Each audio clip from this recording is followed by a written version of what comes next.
afternoon. The chase started about 30 minutes ago. We've been over the scene. Again, we still don't know what started this chase or why this driver was being pulled over initially. All we're being told is that Precinct 5 was the initial law enforcement agency on this chase. They tried to pull him over. The driver refused to stop, took off at a very high rate of speed, and now this chase has continued winding down West Houston, and now he's continuing out on I-10 West, headed toward Katy, weaving in and out of traffic. He's now exiting here. You can see he's exited off the highway. We're not exactly sure what exit that is just yet. SKYEYE is over the scene right now, and you can see he's pulling over. He's headed east now. He's slowing down. Right now, but it appears he's on a frontage road. Again, last check was on the west side of town. Yeah, let's see if we can get a location and go up to Andy Bass and SKYEYE HD as this car turns. Andy, where are you? Well, he just exited off of eastbound I-10. I can't get the cross street right now, but he just took a secondary roadway. He's heading southbound on the secondary roadway. Unfortunately, he just went right underneath us, so hopefully we can get the chopper around. See if I can't get a cross street for where he is at right now. Okay, he's heading eastbound on Town and Country Road. Okay, so that's right in the Town and Country shopping area there, which is also near City Center. Certainly a very busy area for a lot of shoppers, especially this time of year. And Andy, at this point, we don't know why this person's running. Have you seen any high speeds here? We did. We caught him on eastbound I-10 coming eastbound from Highway 6, and that's when we caught him on I-10, and he was going pretty fast. We were doing about 108 miles an hour trying to catch him, and now he just stopped inside this parking lot. Okay, stop the car, and where are officers at this point? I have not seen it. I have not seen an officer yet since we got on scene with this high-speed vehicle. Okay, we're seeing him back up now, Andy. It looks like he's going to go ahead and take, looks like he's going to take off again here.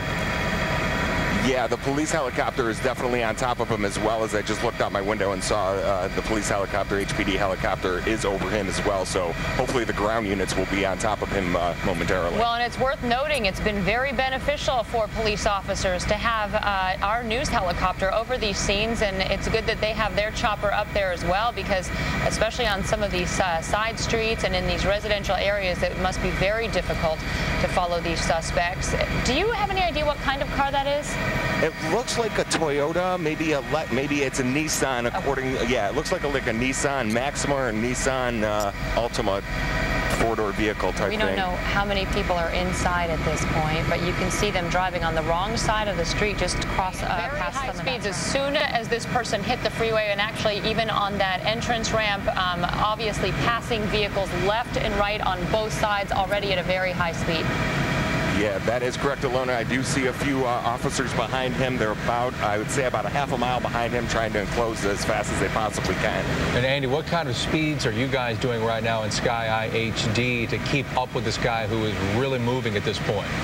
Yeah, Matt, the pilot, just told me we're doing 120 miles an hour, and we're having a hard time keeping up with him.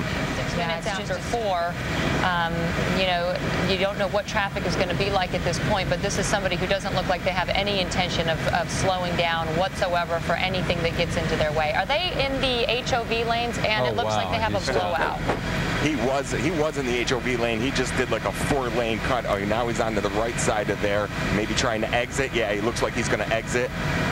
I think I'm seeing a problem at that right front tire, correct? You may be having a hard time on your monitor, but it looks like something's hanging off the car. I thought maybe it was a blowout, but that tire seems to be okay at this point. It might just be the fender. Yeah, it might be a part of the fender. It might be a part of, the light. It just stopped. I just lost him.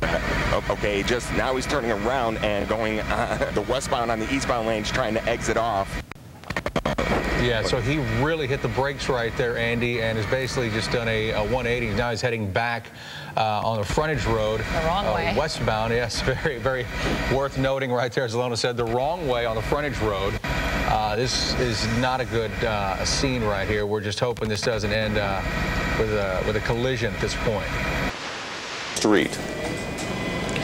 Now, going back with traffic, we understand this is a theft suspect, possibly from a cell phone store, and now going southbound on Wirt.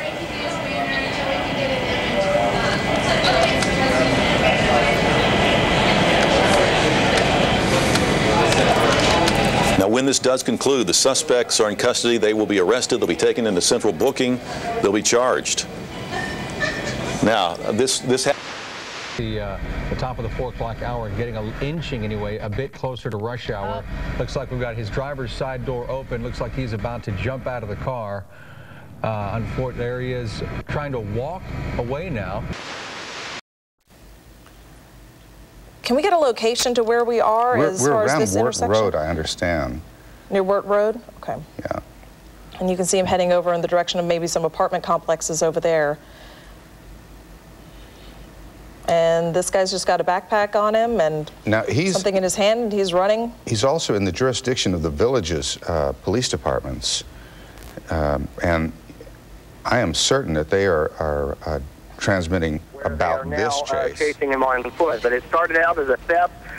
They pulled back at some point, going ahead and letting the police helicopter do all the dirty work, basically. They were allowing the officers to pull back and alleviate some of the danger involved in police chases. That was the plan. Then it exited the freeway, and that's where it's now a manhunt on foot. It looks like, Stephen, the law enforcement officers on the ground that we have seen are not Houston police officers. They look to be either constables or village police officers. One of them had a weapon drawn. I don't know if you're looking at the same picture we are from where... I cannot see your picture, but I do know that Precinct 5 Harris County constables were involved in the chase. They did have some Houston police. And then in that neighborhood, through West Houston, you've got villages, you've got... we see the man now. Stephen, hold on just a second. Stephen, hold on just a second. We've got a police officer who's drawn down on the suspect. They have gotten him right here by the water. They're getting him down on the ground, it looks like. Yeah, he's got the backpack on his back now, and we've got the police officer shouldering his weapon to get the man down. Okay, here comes now a they've second. He's putting up a struggle. And that's a Houston police officer with the other officers. And he, although he did lay down for them, it appeared for a moment that he was offering a struggle. There's a constable deputy there as well. So we've got 2, perhaps 3 law enforcement agencies involved in this, and now he's radioing to that they have the man on the ground. Got him. So, Stephen, are you hearing any police traffic about this now? We've got 5 officers who have the suspect in custody. I have not been able to, I was talking on the phone with some of the officers who were involved in this event, and I haven't been on the phone with them in the past couple of minutes, but they said that this guy was originally wanted out of a theft of some sort, and it turned into a wild chase around the I-10 Katy Freeway near Beltway 8 before ending up in this spot.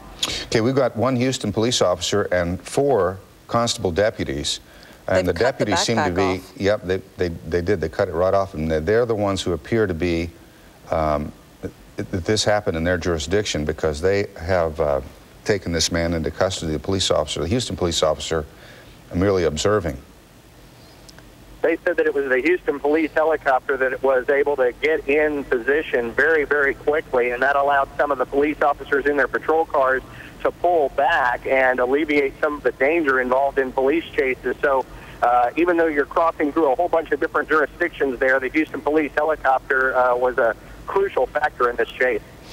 Okay, they have done a complete search of this individual now. They've got him handcuffed and up on his feet, and now they're going to walk him back to wherever their police cars are, just checking his pockets one more time.